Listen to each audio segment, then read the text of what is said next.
विश्वासाची 26 वर्ष, लाखो सुखी दाम्पत्य. डाउनलोड करा मराठी मॅट्रिमनी. एकनाथ शिंदेंच्या नियुक्तीवर कपिल सिब्बल यांचा हल्लाबोल. शिंदेंची मुख्य नेता नियुक्ती लोकशाही विरोधी. 2018चा घटना बदल असंविधानिक तर शिंदेंची नियुक्ती संविधानिक कशी? सुप्रीम कोर्टामध्ये सिब्बल यांचा जोरदार युक्तिवाद. पक्षफोटीचा मुद्दा सोडवण्याचा अधिकार आयोगाला नाही. शिवसेना पक्षचिन्ह देण्याचा निर्णय हा फक्त विधिमंडळ पक्षाच्या बहुमतावर झालाय. कपिल सिब्बल यांच्याकडून निवडणूक आयोगावर ताशेरे. निवडणूक आयोगाकडून संविधान आणि घटनेचा भंग. कपिल सिब्बल यांनी आयोगाच्या निकालाची पिसं काढली. संजय राऊतांचा निशाणा. ठाकरेंच्या वकिलाकडनं निवडणूक आयोगाला चुकीचं ठरवण्याचा प्रयत्न. वकिलांकडून त्याच मुद्द्यांवर युक्तिवाद. आम्हाला वेळ मिळेल तेव्हा बाजू मांडू. शिंदेंच्या शिवसेनेचे खासदार नरेश म्हस्केंची प्रतिक्रिया. शिवसेना पक्ष चिन्हावरील सुनावणी अंतिम टप्प्यात. उद्या दुपारी 2 वाजता पुन्हा सुनावणी होणार. कपिल सिब्बल आणखी युक्तिवाद मांडणार. गडचिरोलीमधील त्या आश्रमशाळेचा परवाना कायमस्वरूपी रद्द करा.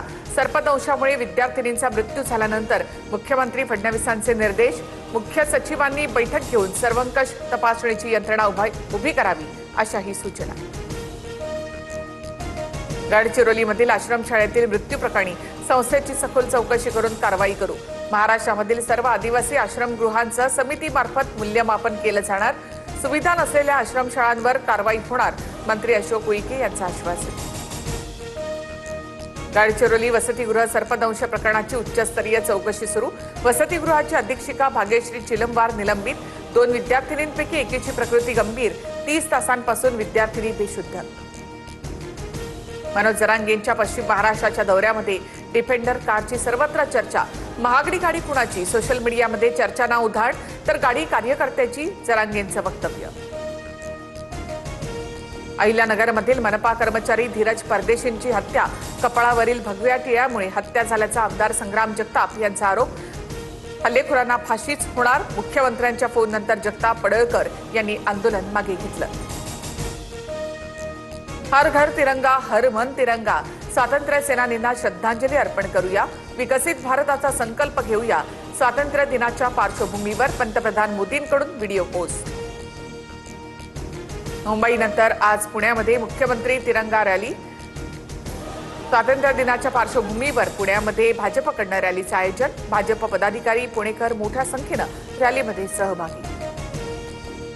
मुंबई उच्च न्यायालयाकडनं एफडीएची पुन्हा एकदा कान उघडणी.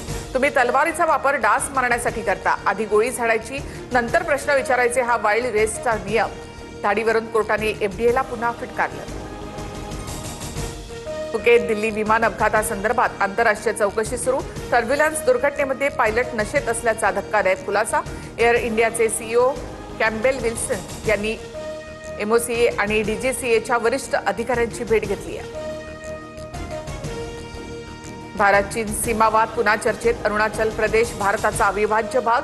अरुणाचलमधील लष्करी तणाव आणि सैनिकांमधील चकमकीबाबत परराष्ट्र मंत्रालयाची भूमिका. एलएसी लगत शांतता आणि स्थिरता राखण्याचं देखील आवाहन. अत्याचार प्रकरणी क्रिकेटपटू अभिषेक पोरेला 3 दिवसांची पोलीस कोठडी. लग्नाचा आमिष दाखवून मेडिकलच्या विद्यार्थिनीवर अत्याचार केल्याचा आरोप. बंगाल पोलिसांकडून अभिषेक पोरेलला अटक. डोंबिवलीमधील पालिकेचं शास्त्रीनगर रुग्णालय पुन्हा वादात. पालकांची संमती न घेता अल्पवयीन मुलीची प्रेग्नन्सी टेस्ट केल्याचा प्रकार. भाजप नगरसेवक दीपेश म्हात्रेंचा आरोप. केडीएमसी आयुक्तांकडनं चौकशीचे आदेश.